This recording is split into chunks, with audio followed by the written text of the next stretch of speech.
की हम बात करेंगे वो खबर होगी संवेदना की मौत से जुड़े अनसुलझे सवाल समझिए।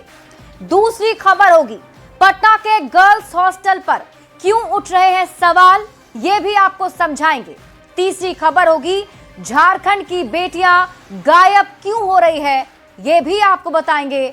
और चौथी खबर होगी नवीन युग के जरिए बीजेपी का संदेश समझिए। लेकिन शुरुआत सबसे पहले नीट छात्रा की मौत मामले में एसआईटी ने जांच तेज कर दी है। टीम ने 3 लोगों को हिरासत में भी लिया है, जिनमें से 2 मृतका के करीबी बताए जा रहे हैं। लेकिन इस पूरे मामले में अभी भी कई सवाल हैं, जिसका जवाब पुलिस के पास नहीं है या पुलिस जवाब नहीं दे पाई है। सबसे पहले आप रिपोर्ट देखिए, फिर खबर तो समझिए। पटना में रहकर नीट की तैयारी करने वाली जहानाबाद की बेटी संवेदना 11 जनवरी को ही इस दुनिया से विदा हो गई। हैवानियत का खुलासा पोस्टमार्टम रिपोर्ट से हो चुका है, लेकिन मौत के 9 दिन बाद भी कई सवाल हैं जिनका जवाब मिलना बाकी है। वैसे नीट छात्रा की मौत मामले में एसआईटी ने जांच तेज कर दी है। एक बार फिर मंगलवार को एसआईटी की टीम सचिवालय डीएसपी के नेतृत्व में शंभू हॉस्टल पहुंची और जांच की। एसआईटी टीम ने 3 लोगों को पहले ही हिरासत में ले लिया है, जिनमें से 2 मृतका के करीबी बताए जा रहे हैं। एसआईटी की टीम ने जहानाबाद में मृतक संवेदना के घर जाकर घर वालों से भी लंबी पूछताछ की है। इसके अलावा जहानाबाद रेलवे स्टेशन पर लगे सीसीटीवी कैमरों के फुटेज भी खंगाले गए। सीसीटीवी फुटेज में छात्रा अपनी मां के साथ नजर आई।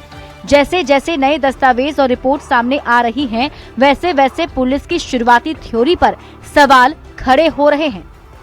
न्यूज़ 18 के लिए पटना से अमित, विनीता और जहानाबाद से राजीव विमल के साथ ब्यूरो रिपोर्ट। तो एसआईटी की टीम लगातार इस पूरे मामले को लेकर जांच कर रही है। कई बड़े खुलासे हो रहे हैं और आइए अब आपको नीट की छात्रा संवेदना की मौत वाली खबर को समझाते हैं। देखिए 6 जनवरी वो तारीख है जब पटना में रहकर नीट की तैयारी कर रही संवेदना को अस्पताल में एडमिट कराया गया था और 11 जनवरी को संवेदना की मौत हो गई। हम यहां आपको साफ कर दें कि मृतक छात्रा का ओरिजिनल नाम संवेदना नहीं है, बल्कि ये नाम न्यूज़ 18 ने यानी कि हमने उन्हें दिया है, क्योंकि उसका नाम हम जाहिर नहीं कर सकते। संवेदना की मौत के बाद शुरुआती जांच में पुलिस ने रेप की बात को नकार दिया या यूं कहें कि सिरे से खारिज ही कर दिया। लेकिन पोस्टमार्टम रिपोर्ट से पुलिस की थ्योरी पर सवाल खड़े हो गए।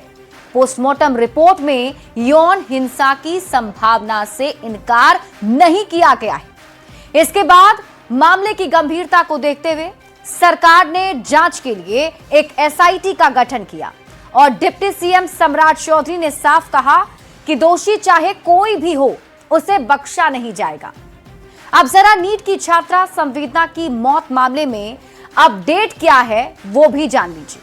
देखिए एसआईटी की टीम इस पूरे मामले की जांच कर रही है और अब तक 3 लोगों को हिरासत में लिया गया है। एसआईटी और एफएसएल की जांच अब भी जारी है। एसआईटी ने परिजनों से लंबी पूछताछ भी की। इसके अलावा सीसीटीवी कैमरों के फुटेज भी खंगाले गए। इस सीसीटीवी फुटेज में छात्रा अपनी मां के साथ नजर आई। नए दस्तावेज और रिपोर्ट सामने आ रही पुलिस की शुरुआती थ्योरी पर सवाल खड़े हो रहे हैं। 14 दिन बाद भी नीलम अग्रवाल पर दबिश नहीं दी गई है। नीलम अग्रवाल जो कि हॉस्टल संचालिका कही जा रही हैं, हॉस्टल की केयर टेकर नीतू चंचला भी फरार बताई जा रही है। अब संवेदना की मौत से जुड़े अनसुलझे सवालों को भी आप समझिए। सबसे बड़ा सवाल यही है कि आखिर कहां फरार हो गई हॉस्टल संचालिका नीलम अग्रवाल। 14 दिन बाद भी नीलम अग्रवाल पर दबिश पुलिस ने क्यों नहीं दी है। सवाल ये हॉस्टल की केयर टेकर नीतू और चंचला कहां है। परिजन को अब तक सीसीटीवी फुटेज आखिर क्यों नहीं दिखाए गए हैं। संवेदना की मौत के गुनहगार कौन कौन हैं, ये वो तमाम सवाल हैं जो उठ रहे हैं, अनसुलझे हैं, इन्हें सुलझाना होगा। हालांकि एसआईटी गठित होने के बाद जांच में तेजी आ गई है, लेकिन अभी भी संवेदना की मौत की गुत्थी अनसुलझी है।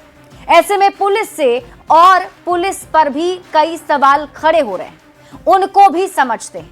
देखिए, छात्रा के बीमार होने की सूचना कब मिली, एफआईआर इस मामले में कब हुई और कहां लीपापोती हुई, छात्रा के कमरे को सील क्यों नहीं किया गया, बेडशीट, कपड़े, बाथरूम सुरक्षित किए गए या नहीं, डॉक्टर की शुरुआती रिपोर्ट आखिर किस आधार पर बनी, जिसमें इस पूरे मामले में पहले यौन हिंसा से इनकार किया गया, पुलिस ने उसी को अंतिम आखिर क्यों मान लिया, अपने स्तर से जांच क्यों नहीं की, पोस्टमार्टम रिपोर्ट से पहले रेप से इनकार कैसे किया गया और मोबाइल से सुसाइड सर्च की कहानी आखिर किसने बनाई।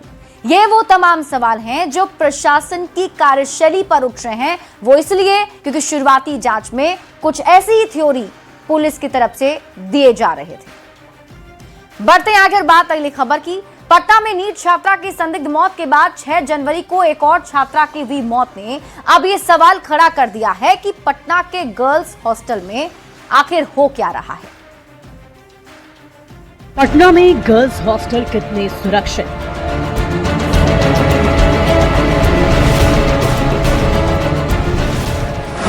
क्या गर्ल्स हॉस्टल में सुरक्षित नहीं है बेटियां?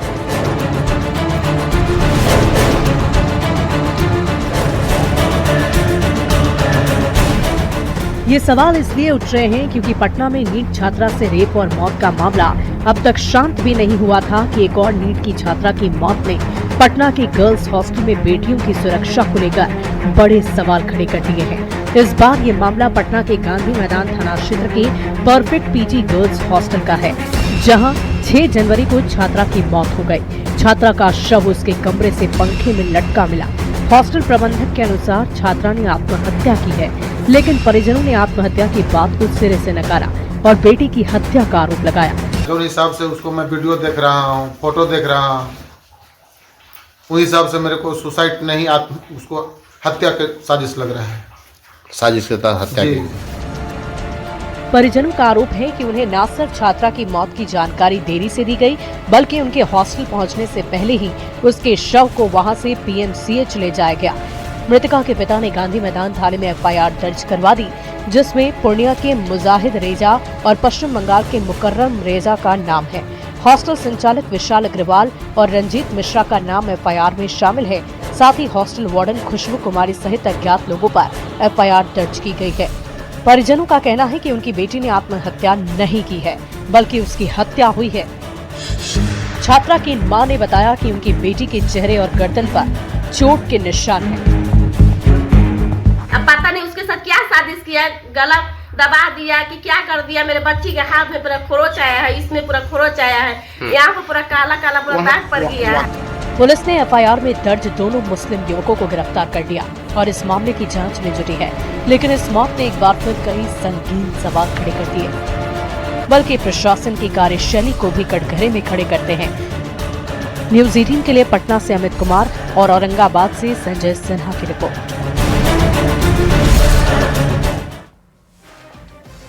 तो देखिए, अभी तक पटना में नीट छात्रा की मौत मामले की जांच चल रही थी और इसी बीच एक और हॉस्टल से एक लड़की की मौत की खबर आई है। ऐसे में सुरक्षा पर कड़े सवाल उठ रहे हैं।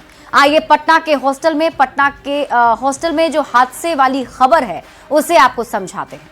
तो आपको बता दें कि 6 जनवरी को 2 घटनाएं हुई।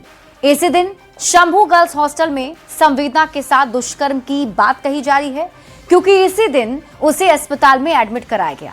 जबकि उसी 6 जनवरी को पटना के ही एक दूसरे हॉस्टल में औरंगाबाद की अनामिका ने दम तोड़ दिया। संवेदना की मौत के बाद अनामिका की मौत से हड़कंप मच गया है। एक और लड़की की मौत से सनसनी मची हुई है। तो हॉस्टल के कमरे में अनामिका की मौत हुई। नीट की तैयारी कर रही थी अनामिका, जिसका शव पंखे से झूलता हुआ मिला है। पुलिस ने आत्महत्या की बात कही, लेकिन अनामिका के घर वाले पुलिस पर लापरवाही का आरोप लगा रहे हैं। उनका कहना है कि 2 बाहरी लड़कों ने अनामिका के शव को पंखे से उतारा। 2 लड़कों पर आत्महत्या के लिए उकसाने का आरोप परिजनों ने लगाया है। साजिश के तहत हत्या का आरोप परिजन लगा रहे हैं। यहां तक कि हॉस्टल स्टाफ पर मिली भगत का आरोप भी लगाया गया है और हॉस्टल प्रबंधन के खिलाफ एफआईआर दर्ज कराया गया है। अनामिका की मौत से जुड़े सवाल अब आप समझिए। गर्ल्स हॉस्टल में बाहरी लड़कों को घुसने की इजाजत किसने दी? लड़की के कमरे तक आखिर ये आरोपी कैसे पहुंच गए? पुलिस के आने से पहले ही शव को क्यों उतारा गया? सवाल ये पूछे जा रहे हैं कि घर वालों के आने से पहले ही शव को पीएमसीएच क्यों भेजा गया? पुलिस की भूमिका पर उठते सवालों के जरिए अब आप खबर को समझिए। लड़कियों की मौत पर पुलिस का ढीला रवैया क्यों? परफेक्ट पीजी के संचालकों पर कार्रवाई क्यों नहीं? वीडियो में दिख रहे आरोपी मुकर्रम रेजा को क्यों छोड़ दिया गया? गंभीर मामलों में लापरवाही आखिर क्यों बरती जा रही है? क्या पटना पुलिस की संवेदना मर गई है? हॉस्टल पीजी की लड़कियों की सुरक्षा आखिर किसकी जिम्मेदारी है? ये सवाल इसलिए पूछे जा रहे हैं कि हादसे अगर हो भी जाते हैं तो पुलिस का रवैया काफी ढीला नजर आता है। बढ़ते आगे और बात अगली खबर की। बिहार के बाद बात झारखंड की बेटियों की करते हैं, क्योंकि बोकारो की सेजल हो या चतरा की मुन्नी, दोनों की कहानी एक जैसी बताई जा रही है। दोनों बेटियां घर से लापता है। सेजल 5.25 साल से लापता है तो मुन्नी का 27 दिन से कोई सुराग ही नहीं मिल पा रहा है। परिवार परेशान है और पुलिस खोजबीन में जुटी है। परिवार का आरोप है कि देर से जागी पुलिस अब तक नाकाम है। हालांकि परिवार को उम्मीद भी है कि बेटियां जल्द मिल सकेंगी। सबसे पहले आप रिपोर्ट देखिए, फिर खबर तो समझिए।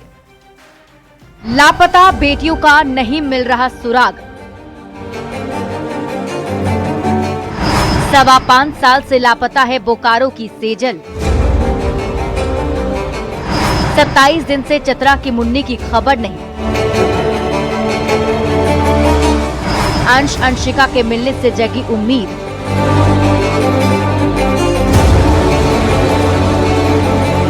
क्या झारखंड की बेटियों को अपराधी गैंग की नजर लग गई है?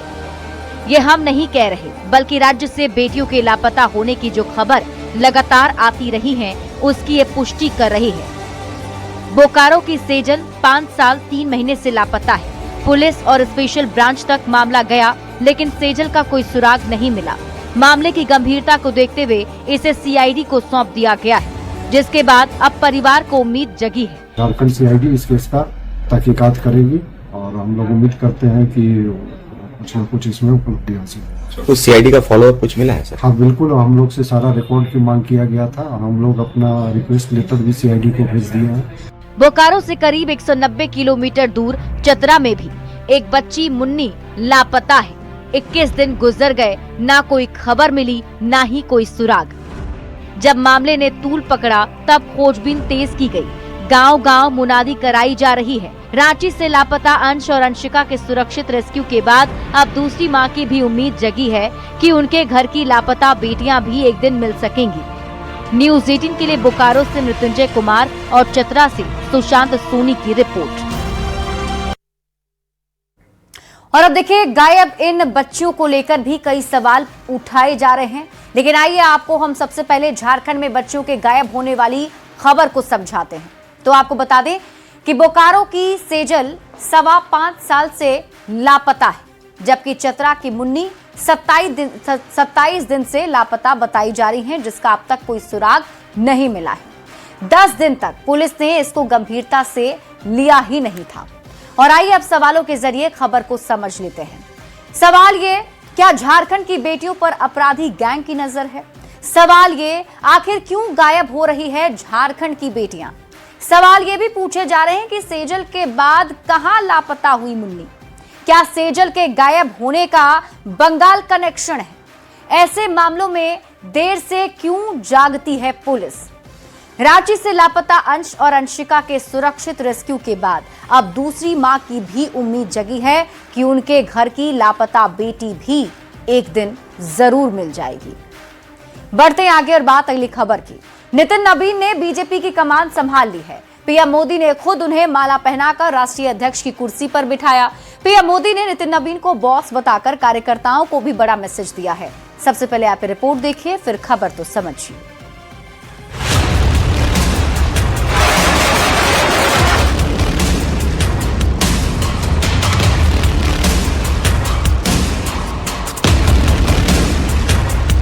दुनिया की सबसे बड़ी पार्टी बीजेपी को सबसे युवा बॉस मिल गया है।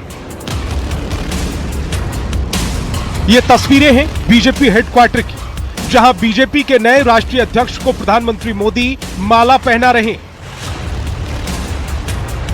अपने हाथों से मिठाई खिलाकर और गुलदस्ता देकर शुभकामनाएं दे रहे हैं। बीजेपी मुख्यालय में भव्य स्वागत के बाद प्रधानमंत्री मोदी उन्हें दफ्तर तक ले गए और राष्ट्रीय अध्यक्ष की कुर्सी पर बैठाया। प्रधानमंत्री मोदी ने नए राष्ट्रीय अध्यक्ष के लिए बड़ी बात भी कह दी।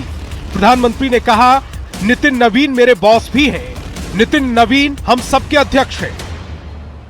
इन सबसे भी बड़ी चीज मेरे जीवन में है, मैं भारतीय जनता पार्टी का कार्यकर्ता हूं। ये सबसे बड़ा गर्व है। और जब बात पार्टी के विषयों को आती है, तब माननीय नितिन नवीन जी, मैं कार्यकर्ता हूं, वे मेरे बॉस हैं। बीजेपी की कमान संभालने के बाद नितिन नवीन ने पार्टी के वैचारिक संघर्ष और भविष्य की चुनौतियों पर खुलकर बात की। राम मंदिर से लेकर धारा 370 तक का जिक्र करते हुए नितिन नवीन ने कहा कि उन्हें पार्टी पर अभिमान है, नाज है। रामलल्ला हम आएंगे, मंदिर वहीं बनाएंगे। जहां हुए बलिदान मुखर्जी वो कश्मीर हमारा है। एक देश में दो विधान, दो प्रधान, दो निशान नहीं चलेगा। साथियों, आज भाजपा के कार्यकर्ताओं ने वो कालखंड देखा जब अयोध्या का भव्य राम मंदिर का मार्ग प्रशस्त हुआ। आज जम्मू कश्मीर की जनता ने 370 धारा से मुक्ति का दौर देखा। आज सांस्कृतिक व राष्ट्रवाद की विचारें और मजबूत हो रही हैं। नितिन नवीन बीजेपी के 12वें राष्ट्रीय अध्यक्ष बने हैं। नितिन नवीन को देश के हर कोने से बधाइयां मिल रही हैं। अगले कुछ महीनों में तमिलनाडु, असम, पश्चिम बंगाल, केरल और पुडुचेरी में विधानसभा चुनाव होने हैं। ऐसे में नितिन नवीन की चुनौती बड़ी है। बीजेपी को उम्मीद है कि 45 साल की पार्टी को 45 साल के नितिन नवीन नई ऊर्जा के साथ बुलंदियों पर ले जाएंगे। Bureau report, news 18। तो देखिए, बीजेपी में अब नवीन युग की शुरुआत हो गई है, क्योंकि राष्ट्रीय अध्यक्ष के तौर पर नितिन नवीन मिल चुके हैं। और आइए अब आपको खबर समझाते हैं। तो खबर यह है कि नितिन नवीन बीजेपी के 12वें राष्ट्रीय अध्यक्ष बने हैं। और अब सवाल है कि नितिन नवीन को इतनी बड़ी जिम्मेदारी देकर बीजेपी क्या संदेश दे रही है।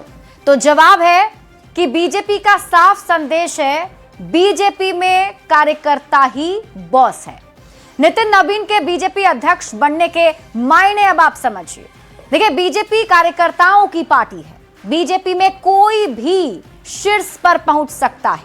45 साल के नितिन नवीन और 45 साल की बीजेपी। नितिन नवीन के बीजेपी अध्यक्ष बनने पर पीएम मोदी ने कहा कि मैं बीजेपी का कार्यकर्ता हूं और मैं ये मानता हूं कि नितिन जी मेरे बॉस हैं और अब वे मेरे काम का आकलन करेंगे। पीएम मोदी ने यह भी कहा कि बीजेपी में पदभार एक व्यवस्था है और कार्यभार जीवन भर की जिम्मेदारी। अध्यक्ष बदलते हैं लेकिन आदर्श नहीं, वैसे ही नेतृत्व बदलता है लेकिन दिशा नहीं। बीजेपी के नए बॉस नितिन नवीन ने देखे पदभार ग्रहण करने के बाद क्या कहा, अब आपको ये बताते हैं। उन्होंने कहा कि मेरा निर्वाचन एक साधारण कार्यकर्ता की असाधारण यात्रा को सम्मान, राजनीति को पदभार नहीं उत्तरदायित्व है। हमें अपने हिस्से का त्याग करना होगा। राष्ट्र पहले, पार्टी बाद में और खुद सबसे आखिर में के आदेश पर काम करते हैं। पीएम के नेतृत्व और कार्यकर्ताओं की मेहनत से तमिलनाडु, बंगाल में भी जीतेंगे। नितिन नवीन के सामने अब क्या चैलेंज है वो जान लीजिए। 5 बड़े चैलेंज हैं। चुनौती नंबर 1, बंगाल फतह की जिम्मेदारी। चुनौती नंबर 2, असम में जीत की हैट्रिक लगाना। चुनौती नंबर 3, दक्षिण भारत में कमल खिलाना। चुनौती नंबर 4, जेनजी का भरोसा बनाए रखना। और चुनौती नंबर 5, एनडीए को एकजुट रखना। हालांकि देखना होगा कि नितिन नवीन इन चुनौतियों से कैसे पार पाते हैं और कैसे वो बीजेपी को आगे बढ़ाते हैं। इसी के